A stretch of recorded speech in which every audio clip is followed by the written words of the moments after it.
Nosotros seguimos invitándoles a que participen de la consigna del día de hoy, que es República Porteña. Vamos a meternos en el tema, pero seriamente, seriamente. Recién estuvimos en Sí, vamos a Colombia. dejar de tanto chiste. Vamos a dejarnos de tanto chiste y vamos a pasar a la seriedad. Sí, bueno, ayer falló la Corte Suprema de Justicia dándole la venia a Rodríguez Larreta para que no acate las medidas descriptas en el decreto de necesidad y urgencia. En verdad, un decreto de necesidad y urgencia que ya está vencido. En verdad, ahora está rigiendo otro, pero no importa. Así es la Corte Suprema de Justicia. ¿Qué le vamos a hacer? ¿Qué se puede esperar de un burro más que una patada? Reforma judicial. La reforma judicial. Eso podemos hacer. Eso podemos hacer. Tenés razón. Muy buena idea. ¿Cómo no se le ocurrió a nadie antes? Que se puede hacer, se puede hacer. Es verdad, se puede hacer, tenés razón. Y también tenemos otras cosas para hablar. Por ejemplo, ayer tuvimos la triste noticia, otra vez, de que sigue falleciendo gente en los comedores populares. En un contexto así, me parece que estaría bueno empezar a contemplar, ¿no? Como mínimo la posibilidad de vacunar a esa gente que es tan importante en un contexto tan terrible, ¿no? Donde hay un 42% de pobreza en nuestro país, donde mucha gente depende de esos comedores populares, ¿no? Ahí van a recibir un plato de comida que si no, no tendrían en sus casas. Y nada, para hablar de todos estos temas, que son varios y que son muy intensos, tenemos el gustazo de poder conversar con ella, que es legisladora porteña, que acaba de presentar un proyecto muy importante en la legislatura. Ella es legisladora por el Frente de Todos de la Ciudad de Buenos Aires, es presidenta de la Comisión de Mujer, Infancia, Adolescencia y Juventud. Es Laura Velasco. ¿Cómo estás, Laura? Bienvenida, ya fue, bienvenida a Cítrica. ¿Qué tal? Bienvenida. Siempre me siento con ustedes, así que bueno, un gusto poder conversar con la audiencia. Muchas gracias, Laura. Un placer. La gente estaba esperando también escucharte, porque son varios temas los que tenemos que tocar. En principio, vamos a lo de mayor actualidad en agenda, si te parece, que es este fallo de la Corte Suprema de Justicia, muy, yo qué sé, afín a los intereses de Rodríguez Larreta y más que nada del PRO también a nivel nacional, ¿no? Porque Mendoza también se ha sumado a esto. ¿Cómo interpretás vos este fallo publicado ayer a distancia, hay que decir, por Zoom y con firmas digitales de la Corte Suprema de Justicia? Bueno, la verdad es que no fue un fallo, tengo que decir, que nos sorprendiera tanto. Lamentablemente ya esperábamos un fallo de estas características.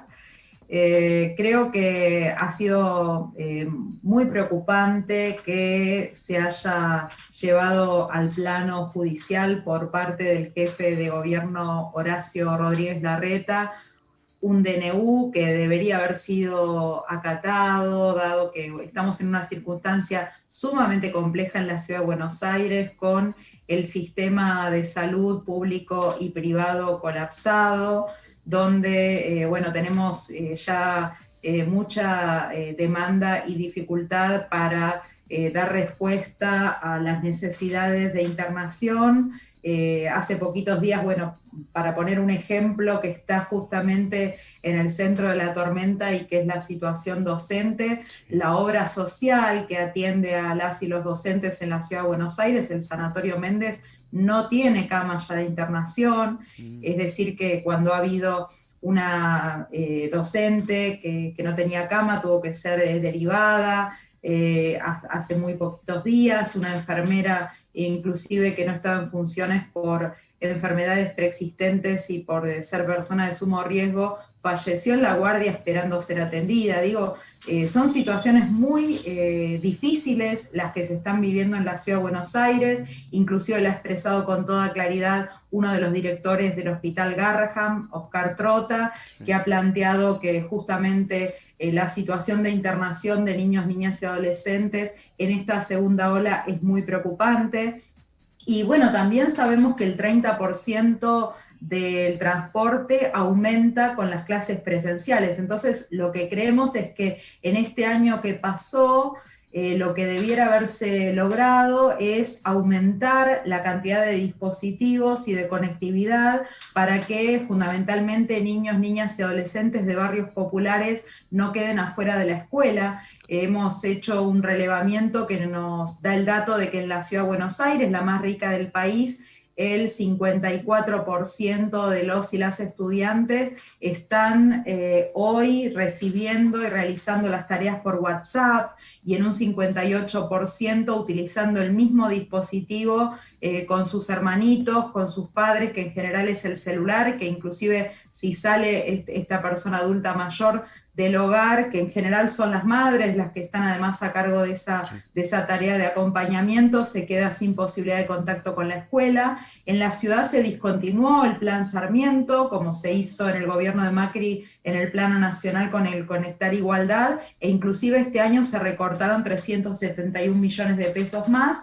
Entonces, realmente, si hay un doble discurso, ¿no? Yo digo, por una parte hay una pantalla partida que nos dice el colapso del sistema de salud por un lado, y del otro lado de la pantalla Rodríguez Larreta diciendo que quiere sí o sí que las clases sean presenciales. Ahora, también lo que hay es un doble discurso de pretender preocuparse por la educación cuando en la Ciudad de Buenos Aires ya tenemos en el gobierno de Macri primero y de Larreta después 10 puntos menos de presupuesto educativo, y no se garantiza ni siquiera lo mínimo para un año escolar que ya sabíamos que de base iba a tener que ser combinado entre la presencialidad y la virtualidad. Sí. Tal cual. Laura, te quiero consultar, bueno, como legisladora, imagino que tenés contacto, independientemente de lo que sabemos, ¿no?, de los ministros y afines ahora al gobierno de la ciudad, con los legisladores y las legisladoras afines a la ideología quizás de lo que es el gobierno de la ciudad. Pero ¿qué pasa cuando se presenta toda esta información, cuando hay proyectos como el que presentaste vos, cuando hay que discutir la conectividad, cuando que de repente en la legislatura se discuta el Día de la Abeja, por ejemplo? ¿Qué dicen los y las legisladoras, quizás más afines al gobierno de la ciudad, con esta situación? Que a veces viste que los legisladores quizás, bueno, son un poco más y hay quizás otra variedad de ideas y otro tipo de preocupaciones, ¿no?, que no son tampoco tan directas a el gobierno, los ministros, que quizás, bueno, son un poco más, no sé, discuten menos algunas cuestiones. Sí, bueno, vos lo decís recién, el jueves pasado en la sesión tuvimos que discutir el Día de la Abeja. Nos ha pasado, no digo que lo naturalicemos y que estemos acostumbradas y acostumbrados, bueno, nos ha pasado discutir ya el Día del Picaflor, es decir que estamos ya de alguna manera como más allá de nuestra capacidad de asombro con algunos proyectos del oficialismo que parece que nos estuvieran tomando el pelo.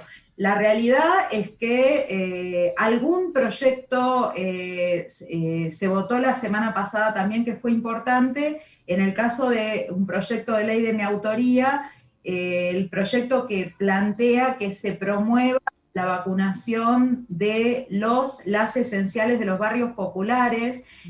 Dice que se promueva el proyecto de ley porque en verdad es una potestad del Ejecutivo, pero sí lo que podemos es impulsarlo desde la legislatura, dado que quienes realizan tareas de cuidados en los barrios populares, cocineras, de comedores, de merenderos, de ollas populares, promotoras de la salud que están acompañando el detectar, que acercan la alimentación a las familias aisladas, promotoras también de género que están acompañando situaciones de violencia de género. Bueno, todas estas tareas de cuidado que muchas veces no son reconocidas y que son parte de la economía popular, son esenciales, porque hoy sostener un plato de comida en el barrio, cuando muchas familias sabemos que han perdido la changa, que están en una situación muy difícil, ustedes lo decían recién, los datos en la Argentina, por producto de las políticas neoliberales, y bueno, sobre esa pandemia se ha montado esta otra, nos encontramos con 6 de cada 10 niños, niñas y adolescentes que son pobres. Entonces, aún en una ciudad como la Ciudad de Buenos Aires, que es una ciudad rica, con más de 600.000 millones de pesos de presupuesto, tenemos una realidad muy difícil en los barrios populares. Anteayer falleció una compañera de mi espacio político, de Somos Barrios de Pie, el Frente de Todos, de la Villa 31 de Retiro, Teodora, que estaba a cargo de un merendero comunitario, el merendero Juana Zurduy. Ayer, esto fue anteayer, y ayer nos enteramos también del fallecimiento de otra cocinera de otra organización hermana, del FOL, de la Villa 20. Digo porque el año pasado con la primera ola, recuerdan la muerte de Ramona, del Oso, de Agustín, de Carmen, por solamente dar algunos nombres, en la ciudad de Buenos Aires. Entonces, con esta segunda ola nos volvemos a encontrar con una situación muy compleja que empieza a aumentar mucho la cantidad de contagios. Por supuesto, en el conjunto de la ciudad tenemos muchísimos contagios, pero en particular en los barrios populares donde muchas veces falta el agua y hay grandes condiciones de hacinamiento que dificultan el aislamiento y la protección. Bueno, nos encontramos también con esta situación de que tenemos que poner sobre la mesa esta necesidad de cuidar a quienes no cuidan. Alberto Fernández y la ministra de Salud en el plano nacional se han reunido con la UTEP y se han comprometido a que en la medida en que vayan llegando vacunas se puede reservar unas 70.000 vacunas. Hay al menos 10.000 comedores comunitarios en todo el país ya reconocidos. Entonces, bueno, esto podría ser un primer paso y queremos que suceda lo mismo en la ciudad de Buenos Aires. Qué importante esto. La verdad que no estaba enterado de esta decisión de la posibilidad de reservar unas 70.000 vacunas para trabajadoras y trabajadores de este tipo de organizaciones que tan fundamentales son, ¿no? Hay algo que yo puedo unir en todo esto que estamos charlando con vos, Laura, y es la protección mediática de la reta. Por ejemplo, con sus fundamentos para mantener la presencialidad en las escuelas, yo la he visto a Soledad Acuña, que es la ministra de Educación de la ciudad, lo he visto incluso a Santilli, al mismo Larreta, hablar en los medios de comunicación y decir, tenemos los números sobre cómo esto no es importante. Lo decimos con los números y no tiran un solo número y nadie les pregunta en qué número se basan y cuáles son esos datos que supuestamente tienen recopilados que fundamentan que la presencialidad no influye en la cantidad de contagios, cuando del otro lado, por ejemplo, legisladores y legisladoras como vos, Laura, sí muestran números concretos sobre el aumento de casos a partir de la vuelta a la presencialidad en los colegios. Con respecto a la desinversión en educación, que como bien vos decías, fueron en los últimos 10 años 10 puntos porcentuales del presupuesto de educación en la ciudad de Buenos Aires, tampoco eso se filtra en los medios de comunicación. Y lo tenemos a Larreta de nuevo, a Acuña de nuevo, hablando sobre cómo la educación es prioridad. Pero nadie otra vez les pregunta si es prioridad la educación, ¿por qué se disminuyen 10 años 10 puntos porcentuales del presupuesto de educación? ¿Por qué, si es prioridad la educación, no invirtieron nada desde el año pasado, que se sabía que este año íbamos a tener una segunda ola, íbamos a volver a tener este tipo de problemática? ¿Por qué nadie le pregunta eso? ¿Qué rol juega en este blindaje que tiene Rodríguez Larreta, esta posibilidad de salir a decir lo que quiere a cara de perro, el cerco mediático que tiene, esta protección mediática? ¿Qué rol juega para vos? ¿Es tan importante como creo yo o estoy equivocado? Sí, yo creo que es muy importante que hay un cerco mediático que, bueno, sin duda, bueno, él está haciendo hoy ya una campaña electoral. Creo que con este tema de educación ha querido posicionarse en una disputa que le dé de alguna manera más protagonismo al interior de su espacio político, donde también sabemos que hay una minoría pero muy intensa, que ha sido anti-cuarentena, anti-vacuna, anti-derechos humanos, anti-todo, y que evidentemente también con esta posición ha logrado de alguna manera cerrar ese frente interno y posicionarse electoralmente, ¿no? Yo creo que esto es muy claro. Y bueno, ustedes están hablando de los números, ¿no? Ellos dicen los números.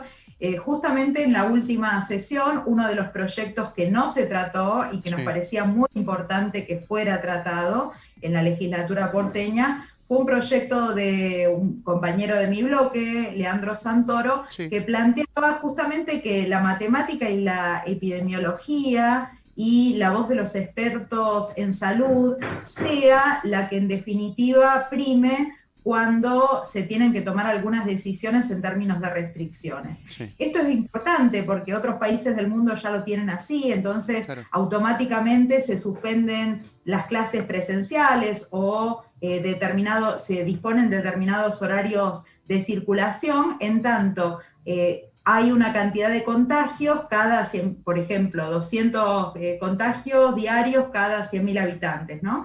O la cantidad de camas ocupadas. Entonces, en relación con algunos parámetros que son fundamentales para poder administrar una situación de crisis sanitaria, sin que lleguemos a situaciones tan dramáticas como las de Brasil, ¿no? De gente muerta en la puerta de los hospitales por no haber podido ser atendida. Bueno, no queremos eso en la Argentina. Queremos que todas las muertes que se puedan evitar se eviten, que puedan ser las personas atendidas en el sistema de salud. Bueno, necesitamos algunas reglas. Entonces, evidentemente, bueno, si no les gusta que lo diga el presidente, si no les gusta un DNU, tendrá que ser a través de una ley. En la legislatura planteamos que queríamos que se discutiera sobre tablas por la importancia y la urgencia que tenía ese tratamiento. Sí. No se aceptó el jueves pasado, por eso también el enojo desde nuestro espacio político. Sí. Bueno, se tratará en Comisión de Salud, esperemos que se trate en Comisión de Salud. Hay un compromiso también del presidente Alberto Fernández de llevar un proyecto de características similares al Congreso Nacional, lo cual nos parece que sería bastante oportuno, sobre todo después de este fallo tan preocupante de la Corte Suprema. Sin duda, qué importante esto, Laura. Qué importante lo que estás diciendo. Yo no sabía que había tampoco un proyecto presentado paralelo al del presidente de la Nación, porque es muy simpático, digámosle, que la Corte Suprema de Justicia diga que el gobierno nacional no fundamenta bien que crecieron los casos a partir de la presencialidad, pero no le pide al gobierno de la ciudad que fundamente que no crecieron los casos. Qué violencia, ¿no? La verdad es que admiro la templanza que tienen los legisladores de la ciudad de Buenos Aires para no estar tirando piedras todo el día, porque es una cosa muy difícil, es constante esto que decís, parece que toman el pelo también, ¿no? En medio de este contexto, con tantos proyectos, cómo no se tratan, y de repente que sí se trate esto, el día de la abeja, el día del picaflor, la verdad es que hay que tener mucha templanza, ¿no? Para no caer casi ante la provocación, porque parece una provocación, de verdad, digo, es complicada la situación en la ciudad de Buenos Aires. Entonces es como que uno dice, bueno, pero ¿hasta dónde, no? Sí, y además, siendo que en la ciudad de Buenos Aires tenemos una situación también muy difícil en el plano económico, ¿no? Porque el año pasado han cerrado muchos comercios, la única ayuda vino del gobierno nacional con la ATP, con el IFE. La ciudad de Buenos Aires solamente les perdonó un par de meses de ABL, ahora se estaba planteando también en el caso de los gastronómicos, de la hotelería, un par de meses que no se cobre ingresos brutos, pero realmente es muy poco lo que se está haciendo desde el punto de vista del acompañamiento económico. Sabemos que en la ciudad de Buenos Aires la actividad comercial es muy importante y que las pymes y los pequeños comercios son quienes emplean a una buena parte de la población. Entonces, no es para nada secundario, y en este sentido tampoco ha habido una política, digo, como criticábamos las políticas sociales en términos de presupuesto para la educación, para la salud, para la asistencia alimentaria, o para, bueno, poder trabajar también con herramientas para detener la violencia hacia las mujeres en la ciudad de Buenos Aires. Digo, venimos planteando el área de niñez también, un área que viene con muchos reclamos que no están siendo atendidos con una política pública, con un presupuesto adecuado. Bueno, venimos observando todos esos problemas en el área social, las personas en situación de calle en la ciudad, pero también planteamos en el área económica, en el área comercial, realmente una desatención que si no hubiera sido y si no estuviera siendo por el acompañamiento de políticas económicas que contengan una situación muy difícil desde el gobierno nacional y que incluso son insuficientes, en el caso de la ciudad de Buenos Aires, con un presupuesto tan importante, tendría que haber una política activa, y que no estamos en la legislatura pudiendo discutir los proyectos, inclusive que desde el Frente de Todos hemos presentado en este sentido, inclusive hacia los clubes de barrio, hacia los centros culturales, hacia distintos sectores que están siendo muy golpeados por la necesidad de repensar las formas en que podemos desarrollar las actividades en el marco de la pandemia. Sí, sin duda. Laura, la verdad te agradecemos muchísimo por tu tiempo. La gente está muy interesada, están comentando a pleno, proponen cosas, nuestra audiencia en este momento, para tratar de visibilizar un poquitito más lo que sucede dentro de la legislatura, porque la verdad es que es insólito cómo no salen para afuera de la legislatura, sino es que ustedes, legisladores y legisladoras como vos, se toman el trabajo de salir en un montonazo de medios de comunicación, obviamente los no medios nacionales, porque el blindaje es muy fuerte, y no se les da voz ahí, y es un trabajo de hormiga el que tienen que hacer para que la sociedad se entere qué proyectos proponen. Es ridículo, ¿no? Y se nota también aquí en la audiencia cómo impacta, cómo se están enterando, gracias a vos, de un montón de cosas que suceden adentro de la legislatura y que uno no tiene ni idea. Te agradecemos muchísimo por tu tiempo, por tu laburo, y nada, por haberte tomado el tiempito de conversar con nosotros un rato. Sabemos que estás a full en estos tiempos. Te mandamos un fuerte abrazo. Muchas gracias. Yo creo que tenemos una oportunidad, a pesar de esta dificultad muchas veces de hacer llegar los temas de la Ciudad de Buenos Aires, que se ha abierto con más participación con algunos temas que estaban muy, de alguna manera, muy ocultos, sí. Como, bueno, pasó hace poquito con Costa Salguero, la audiencia sí. Pública, hoy Iniciativa Popular. Entonces empiezan a abrirse debates muy interesantes respecto de qué modelo de ciudad queremos construir, si es la del negocio inmobiliario o la del bien común y el buen vivir. Así que me parece que por ahí va la cosa, y gracias a ustedes por el espacio. Un placer, Laura. Un abrazo grande. En comunicación con Laura Velasco, legisladora del Frente de Todos en la ciudad de Buenos Aires, presidenta de la Comisión de Mujer, Infancia, Adolescencia y Juventud, que se ha tomado el ratito de conversar con nosotros, y gracias a ella nos hemos enterado de un par de cosas que, como siempre nos pasa, ¿no? Cada vez que hablamos con legisladores de la ciudad de Buenos Aires que no responden al espacio de Horacio Rodríguez Larreta, nos enteramos de un montón de cosas que suceden y que uno ni se entera.